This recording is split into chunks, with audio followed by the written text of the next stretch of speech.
أعوذ بالله من الشيطان الرجيم بسم الله الرحمن الرحيم الحمد لله الذي لا يبلغ مدحته القائلون ولا يحصي نعماءه العادون ولا يؤدي حقه المجتهدون الذي لا يدركه بعد الحمم ولا يناله غوص الفطن ثم الصلاة والسلام على أشرف الأنبياء والمرسلين حبيب قلوبنا وطبيب نفوسنا وشفيع ذنوبنا سيدنا ومولانا أبي القاسم محمد اللهم صل على محمد وآل محمد وعجل فرجهم وعلى بيته الطيبين الطاهرين المعصومين المظلومين لا سيما بقية الله في الأرضين صاحب العصر والزمان خليفة الرحمن إمام الإنس والجان ولعن الله أعداهم أجمعين إلى يوم الدين أما بعد فقد قال الله وقوله الحق بسم الله الرحمن الرحيم ولا تكونوا كالذين نسوا الله فأنساهم أنفسهم أولئك هم الفاسقون صدق الله العلي العظيم اللهم صل على محمد وآل محمد وعجل فرجهم. The view from within, an analysis of the self, has been an ongoing topic. Tonight is lecture number 7. May Allah subhanahu wa ta'ala accept our amal from last night. May He grant you all your du'as. May He forgive us of our sins and give us those tools to begin a revolution inside of us, inshallah. At the same time, I send my condolences on the day of the shahadat of Amir al-Mu'mineen. May Allah again accept our grief and our gham from last night. And I wanted to actually speak a little bit about last night's program, if it's okay with all of you. And I just wanted to address something that I thought was important, and maybe it's not. And I'm sure that if this is completely out of the blue, then somebody will let me know somehow. There was some discussion with myself and some youth about this idea of a virtual taboot last night. And I had my talks with them, and I just wanted to mention something about that very briefly. And again, it's not my topic. I only have about 35, 40 minutes. There's again Masai today as well, being the day of. So I want to get to my content as well. But before that, it's nowadays, when I attend funerals, and it wasn't like this about, easily a few years back. There's always somebody holding up their phone, their camera phone, and recording the entire thing. And initially I thought to myself, this is a very personal journey of the marhum from this world to the next. And I always felt uncomfortable with somebody taking a picture of the marhum's body, or, them wrapped in, or them being buried.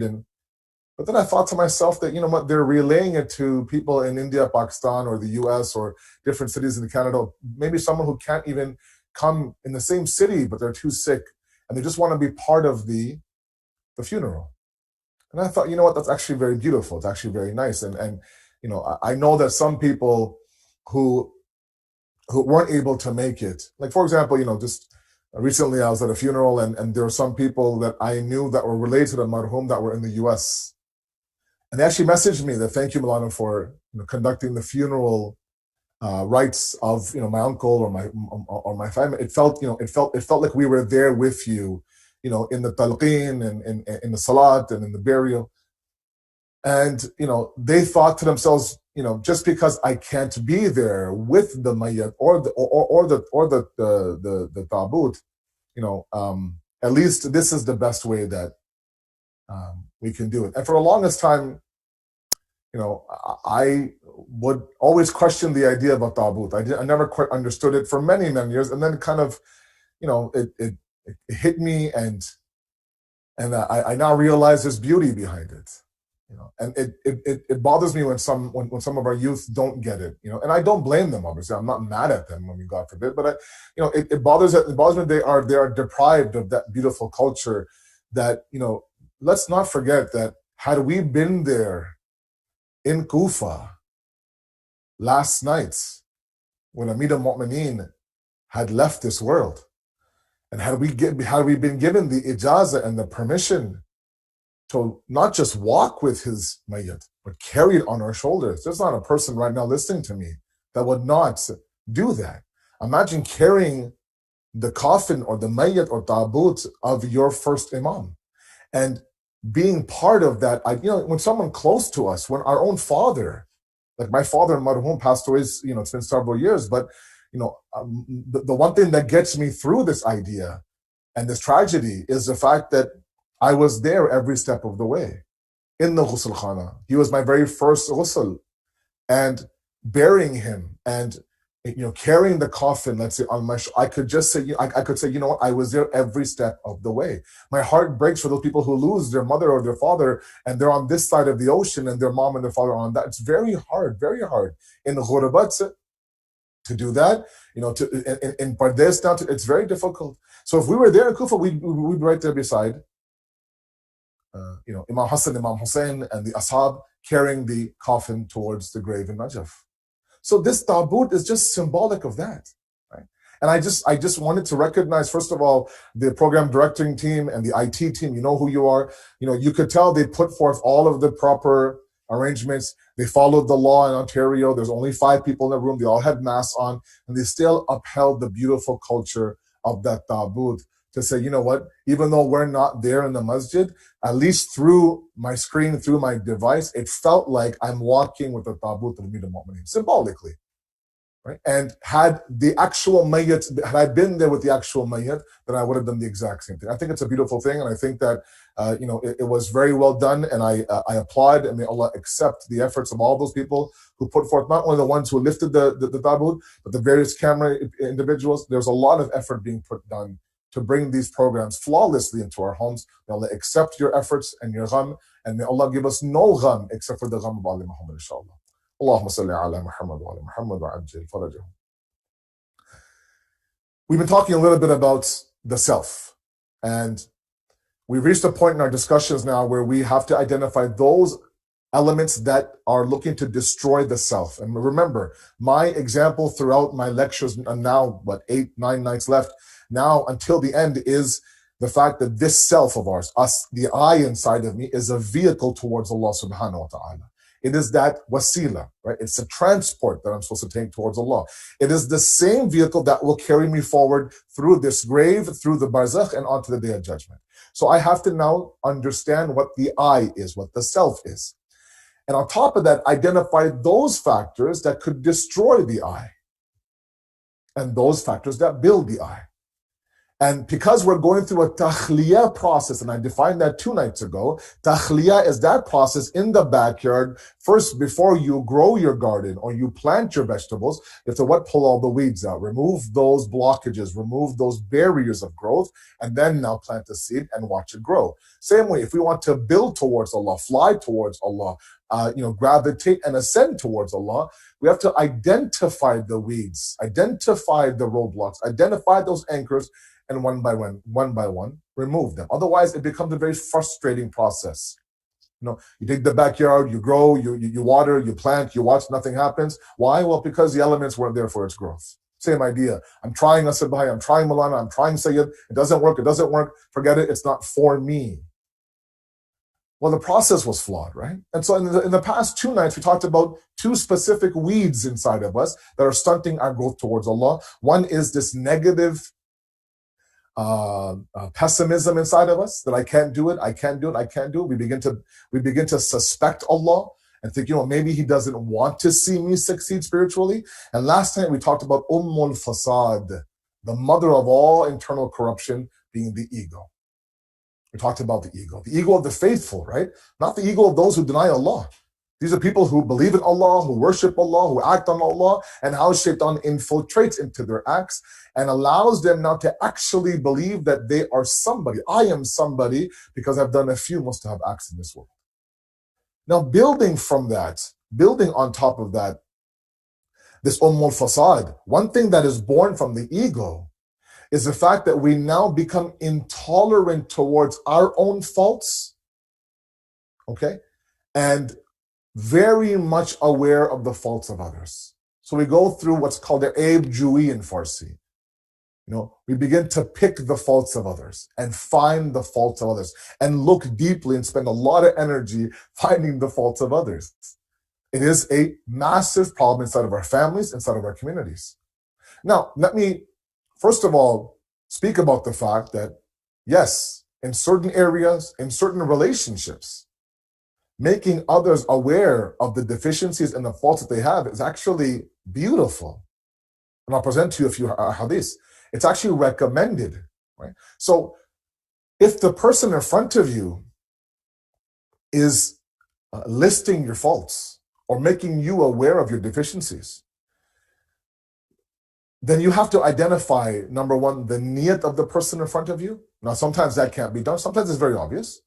And secondly, is that we can't group everybody under one roof. For example, we have to kind of give the benefit of the doubt to the people that we love, right? Our spouses, for example, our parents, for example, our siblings, our friends, those people who truly want to see me elevate, is we have to let ourselves know that if they have come to me and said, look, you should begin to work on this, my immediate reaction should not be defensive, right? Nor should I begin to question their niyat that all they want to do now is destroy me. No, this is your wife, right? It's your husband. This is your parent. This is your mother or your father. This is your best friend. This is your brother or your sister. This is a guy you grew up with, for example. He wants to see you succeed. He wants to see you perfect yourself. Okay? And we can't perfect ourselves unless we identify those imperfections inside of us. It's a very simple and a very logical discussion. Right? So there is one portion of this discussion on the person who's presenting the faults. There's also one person who's receiving that feedback. Okay? We as recipients of the feedback, we have to be a little bit more thick-skinned sometimes. And realize that this person in front of me is not my enemy. This person doesn't want to see me, destroyed. Their purpose is not to embarrass me, God forbid. Their purpose is, look, I see immense potential inside of you. You have all the tools to grow. These are a few things that are really stunting your growth. And me, as your spouse, as your wife, as your husband, as your mother, as your father, who's with you 24 hours a day, I can see things that others can't see. And you should not, at this moment, question my niyat. I'm not, we're on the same page. Right? They say that, a husband and a wife are mirrors of each other. Well, the mirror does what? The mirror shows everything, right? Like this mirror on the wall business that we see in the fairy tales isn't there.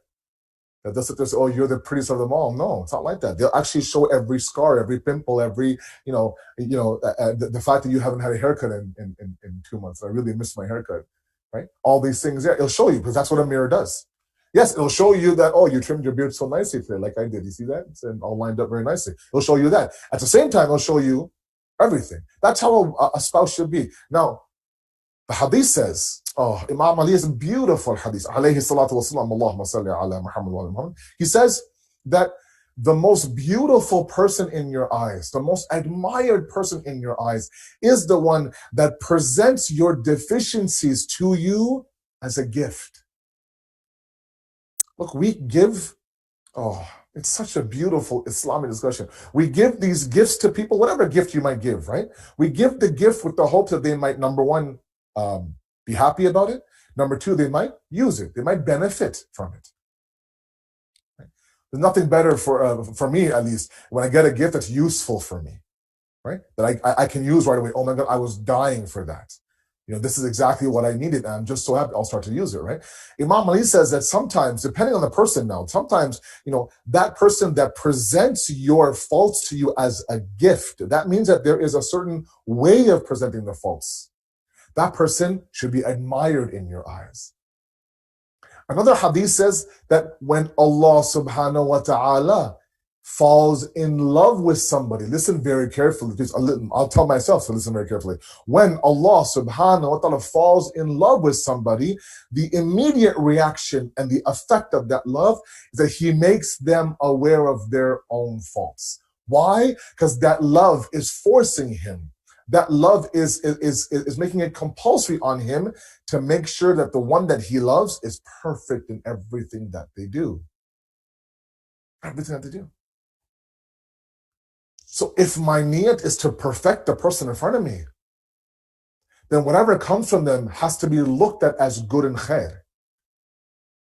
Can't be said that, like I want to share your faults with you. I want to do it so I can, I know that you can be a better person, but I'm just too scared. You're just not receptive to it, right? A lot of us, especially me, we're very thin-skinned sometimes, right? And a lot of it comes from where the fact that we can't accept the faults of others or accept the feedback from others is because, we're individuals who are not aware of our own faults. It's a very direct connection, right? Western psychology, Islam as well says that as well. And again, I'll present to you some hadiths tonight that support this claim. The reason why we go around, not only are we not receptive to people who are giving us feedback, but we are able to now easily find the fault in others and not the fault in me, is because I'm oblivious to my faults. Partly because I don't want to face it. Maybe I think I don't have any. It goes back to my ego talk last time. Right? That mother of all corruption gives life to all of these various vices. One of them, of course, being ayib jui in others, looking for faults in others, but not looking for the fault inside of you. Claiming you're perfect, right? Ignorance of your own faults equals to intolerance of the faults of others. Ignorance of your own faults, of my own faults, equals the intolerance of the faults of others. When we begin to understand that, yes, I have these deficiencies, when I see the same deficiencies in other people, I don't laugh, I don't celebrate their weaknesses, I actually empathize with those weaknesses, right? Now, you can ask my siblings. Growing up, I was a very sensitive child.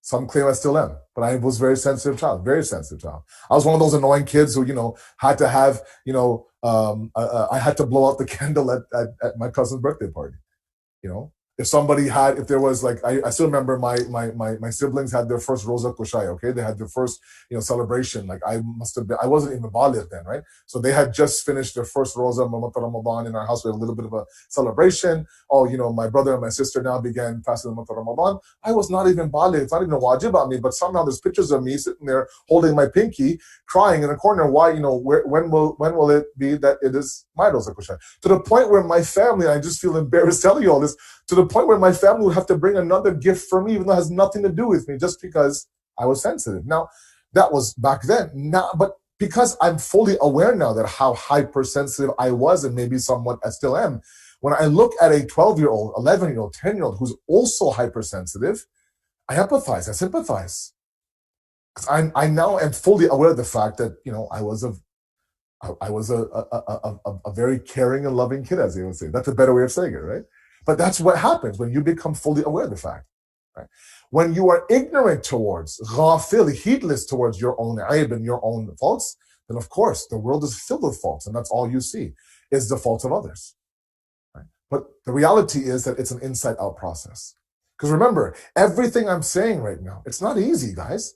I mean, building yourself, self-building, khudsazi, looking inward is very, very difficult. Western philosophy, Western psychology says one of the most difficult things any human can practice is introspection, is contemplation, is self-thought. We just don't do it because we're scared to do it. We're scared of what might come out of that process. Right? And because that happens, we just avoid the whole process altogether. It's so much easier, Asabhai, to talk about other people than to talk about me. It's so much easier and sometimes more enjoyable, God forbid, for me to sit there and pick at the faults of others than for me to pick at my own faults. That's not fun. So we don't do it. But not everybody who comes to me presenting my faults to me is the enemy. Imam Ali says the most admired, another hadith by Imam Ali, the closest person to you is one who makes you aware of your faults. Right? The closest enemy of yours, the closest enemy of yours is the one who presents to you as somebody who is perfect and flawless. Right? And what they do in the process is that they fool you to think that, yeah, I am perfect. And then thus the ego process kicks in. Let's be very careful. This is a situation, and this is a fault in us that's destroying families, destroying communities, destroying homes. Not only are we afraid to share the faults with our loved ones, we're also scared to hear those faults as well. And I get it. Sometimes it's the fact that, look, this is the person I love, right? The person that I've spent the rest of my life with, right? I don't want them to see me in that light. I don't like the fact that they're fully aware of my faults. So yeah, when I get upset, it's not upset at you, it's actually upset at myself. That why have I, not only do I have this fault, why was I able now to make the fault apparent to them? Right? So this idea of fault finding is all based on niyat. And your wife, your husband, your parent, your child, fair enough. But a random person in the community comes to you and says, look, brother or sister, this, that, your salat was this way, your hijab is this way. For me, for example, people come to me and give me feedback, good and bad, about the lectures. Next time, this was off. Where did you get this from? This wasn't good. That story didn't make sense, right? And you really have to sometimes adopt the saying of Imam Ali that don't look at who's saying it, look at what's being said. But if you are somebody who likes to give feedback to others about their faults and about their differences, and you have husn zan, you have the best niyat, and the purest of niyats inside of you. I do it because I love you. I do it because I want to see you better. But my tone is rough. My delivery is off. Right? Let's not just wrap up on who cares about tone? Worry about what I'm saying. No, it's not like that. Tone sometimes is everything. Right? Up and down the Quran, Allah talks about lahja and tone and tone and tone. Right? Nabi Musa hatta. I've often mentioned this very famous verse, that even God is telling Nabi Musa to go back to Fir'aun, tell him about Allah, but speak to him in a very soft tone. That maybe because of your soft tone, لَعَلَّهُمْ يَخْشَى يَتَذَكَّرُوا يَخْشَى, or maybe because of that soft tone, maybe he might have khushu or dhikr of me inside of the heart. So yeah, it is how you say it, not always what you say. Right? It's like the example that my father often gives, right? One says no smoking, one says don't you dare smoke, one has a cigarette and a line through it, and one says thank you very much for not smoking. 4 of the exact same messages, different ways of saying it. Okay? But there is a responsibility between the one who receives the feedback, the one who gives the feedback as well. Let's look at a few ahadith I want to share with all of you, inshallah. So sorry, salawat, please. Allahumma salli ala Muhammad wa ala Muhammad wa ajil farajahum. And again, I will tell you, there are some people that have the cruelest of niyats, and I'm sorry, that's a reality. They actually enjoy not only finding the fault, but what? Exposing the fault to others. And meanwhile, the Quran up and down talks about, and Islam talks about what? The protection and of the dignity of the mu'min, right? The hadith says the hurmat of the mu'min is higher than the Kaaba. And we should do everything we can to what? To protect that dignity. If we believe in a communal religion, if I believe that his izzat or her izzat is ultimately my izzat and my respect, because we belong to the same deen and same ummah and same nation. Imam Muhammad Baqir alayhi salatu wasalam, Allahumma salli ala Muhammad wa ala Muhammad, he says, again, these are very profound ahadith, and ones that, I want all of, especially me, to ponder. He says, "Kafa bil mar'i ayban." It's enough of an ayb. It's enough of a fault, of a deficiency. It's enough for you. It's enough for me to say this one fault is enough for me. I don't need 1,000 faults. This one fault is what is that fault? He says, "An yubsira min an-nasi man ya'ma anhu min nafsihi." That he tries and he picks and he looks for faults in others, those faults that actually he's blind to within himself. Meaning, sometimes you find people that they talk about person A and person B, she does this and he does that. And meanwhile, that person does that all day long. And you're looking at this person saying, are you serious right now? Do you know you're describing yourself right now? But the Quran says what? The Hadith says what? Man ya'ama, they're blind to their own faults. So same faults that exist inside of them, they're out there picking the faults of those others. That is enough of a deficiency, Imam Muhammad Baqir says. What more do you want? That's one hadith. The second hadith from Amir al-Mu'mineen, Imam Ali alayhi salatu wa salam, Allahumma salli ala Muhammad wa ala Muhammad wa ajil farajahum. He says, Man bahatha an ayub al-nas falyabda'u bi nafsihi. The person who busies himself looking into the faults of others. And there are some people who legitimately busy themselves all day long. You have nothing better to do than to snoop around, ask around, do some jasusi, do some spying, right? We talked about suspicion 2 nights ago, right? Su'edan. We talked about Surah Hujurat. Surah Hujurat in verse number 11, I believe, talks about the fact that do not be individuals who what? Who suspect each other, right? أن بعض الظن إثم, the Quran says. There are certain levels of suspicion that are outright sin.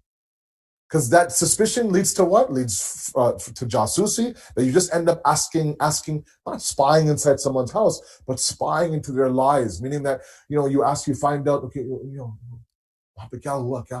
happened over there? Tell me. Oh, okay. And then you compare stories and you come up with, and then you begin the backbiting process. I begin the backbiting process.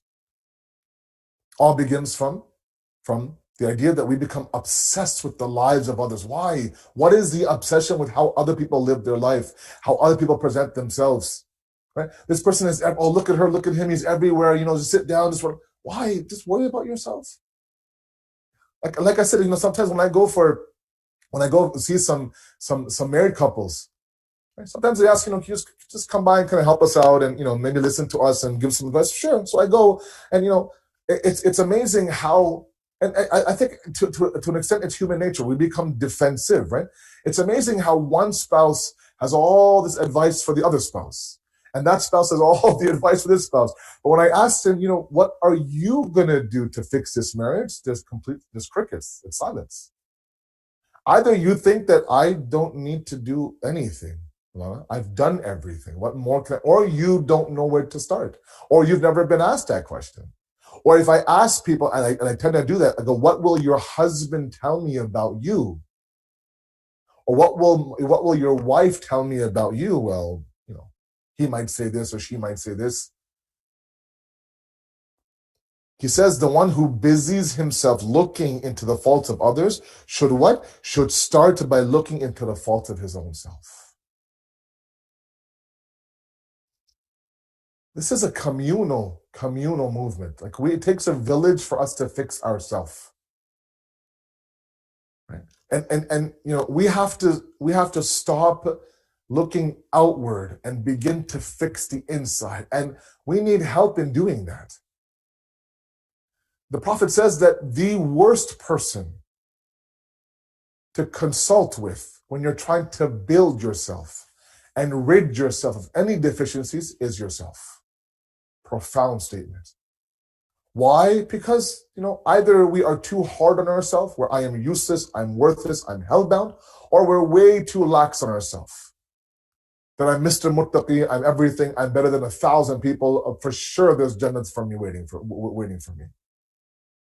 And this is why, sometimes you see in the discussion on Ma'ad and the Day of Judgment, sometimes you see, this idea that one of the proofs that we have against it for the Day of Judgment is that there is a mini Day of Judgment inside of us. There's a judge, there's a jury, there's an executioner inside of us. Think about this nafsil lawama that we have, this regretful, remorseful soul that we have, right? We commit a sin against Allah, and we, before anyone else does, we feel immense regret, and we end up punishing ourselves. Why'd you do that? Why are you so weak? Why can't you be better?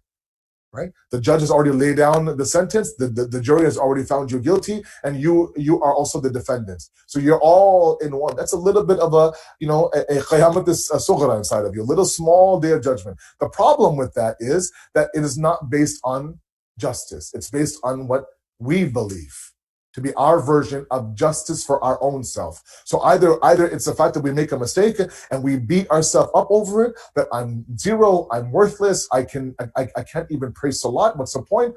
Or to the point where I justify that mistake, saying, oh, come on, everyone does it, not a big deal. People do 1,000 things worse than I do. That's one thing I've done a long time.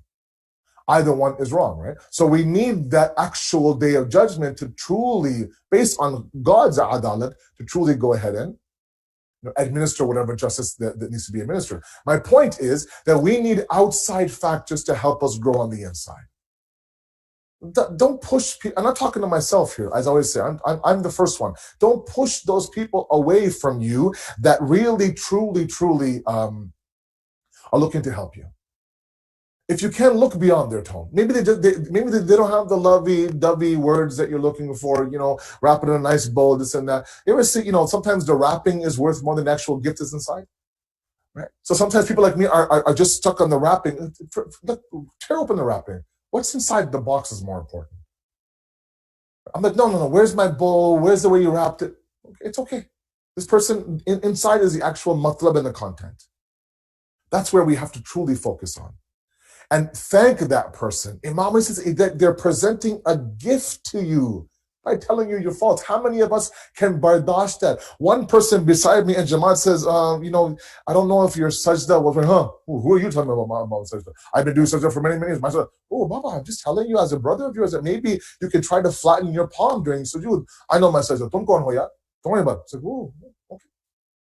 Okay, right? So we're not quite ready to accept that, but it's a communal movement towards Allah subhanahu wa ta'ala. One more hadith and then Masayib, inshallah. This is very, very important.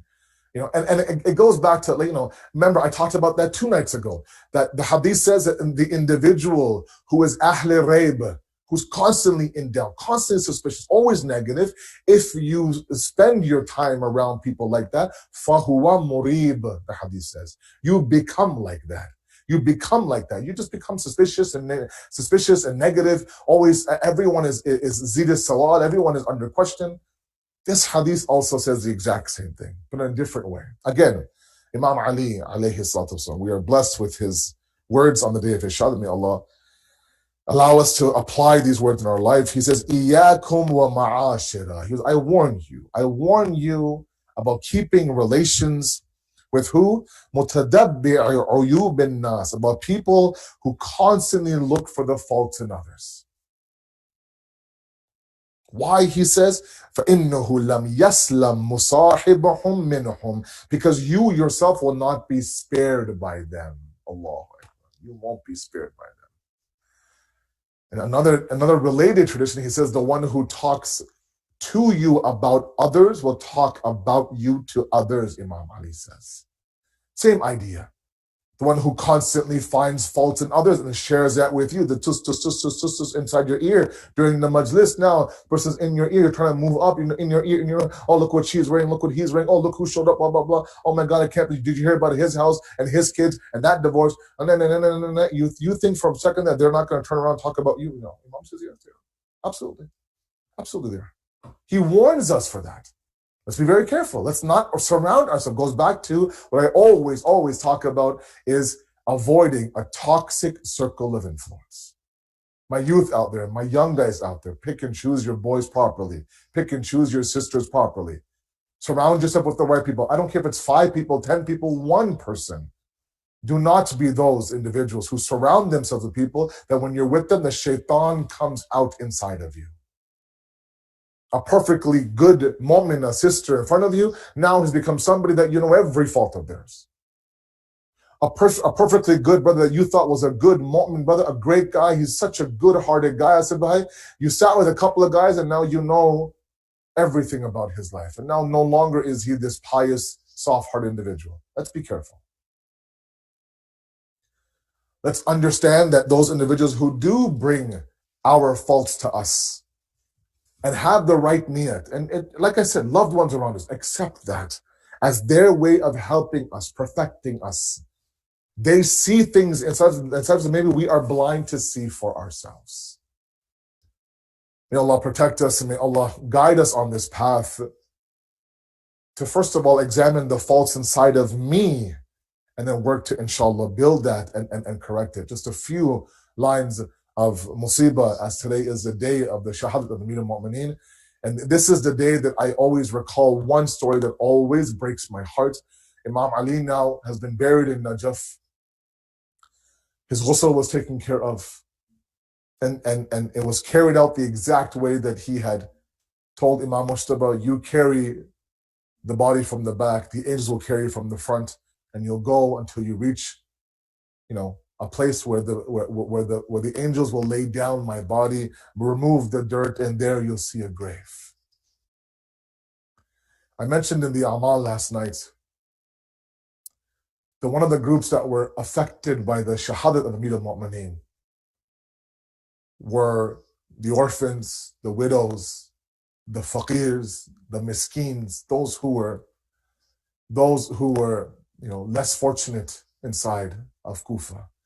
These were people that Imam Ali would frequently visit, to the point where our books say that after the first day of the day of the Zarbat of Amir al-Mu'mineen, that night when he wasn't able to leave his house, that day the orphans would say that, he hasn't come yet. Where is he? Maybe he forgot about us. Maybe he got tired of us. I mean, they would sit there and count down the days, count down the hours that he's coming now, he's coming now, he's coming now. 1 day passes, 2 days passes, 3 nights have passed now. And this one blind faqir, a story I tell every single year, one blind faqir has been waiting for 3 nights. When is my Habib coming? When is my friend coming? When is that man who is coming, who makes me forget about my situation? Imam Mujtaba is on his way back from burying his father. He hears the sound of crying, and there was crying everywhere, but this was a certain sound of crying coming from a blind man's house. Imam Mujtaba enters the house and asks this man, "Are you okay? Is it something that you need?" He says, "He hasn't been here for 3 nights. He hasn't been here for 3 nights." Imam Mujtaba says, Who are you talking about?" He says, "I don't know who he was. I just knew his smell. I knew the way that he used to walk. I could tell when he entered a room, he didn't have to say a single word. It was him. He had the way of talking, the way of speaking. He would sit beside me. We would break some bread. We would talk. And for the brief time that he was with me, I would forget about all of my pain. But he never once told me who he was. Never once announced his name. I would ask him, "Tell me who your name is. Tell me about your family. Tell me where you're from." He said, "It's not important.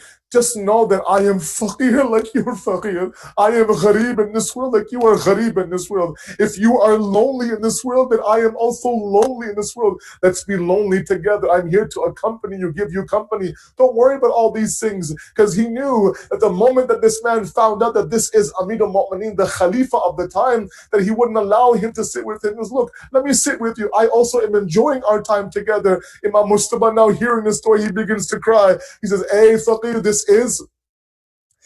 is my father you're referring to. We just buried him. He was hit with the poisonous sword." This man now falls on the ground, begins to cry. He goes, "Can you please take me to the grave?" Imam Mujtaba holds this man's hand, takes him to the fresh grave of Amir al-Mu'mineen. He collapses on the grave of Amir al-Mu'mineen, picks up the khag and says, "Mawla, please accept my apology. I had no idea that it was you. I wouldn't have the jur'at or the audacity to sit there and say the things I said to you." And he began to cry and began to cry. سيعلم الذين ظلموا أي منقلب ينقلبون إنا لله وإنا إليه راجعون. فاطمة Hussein.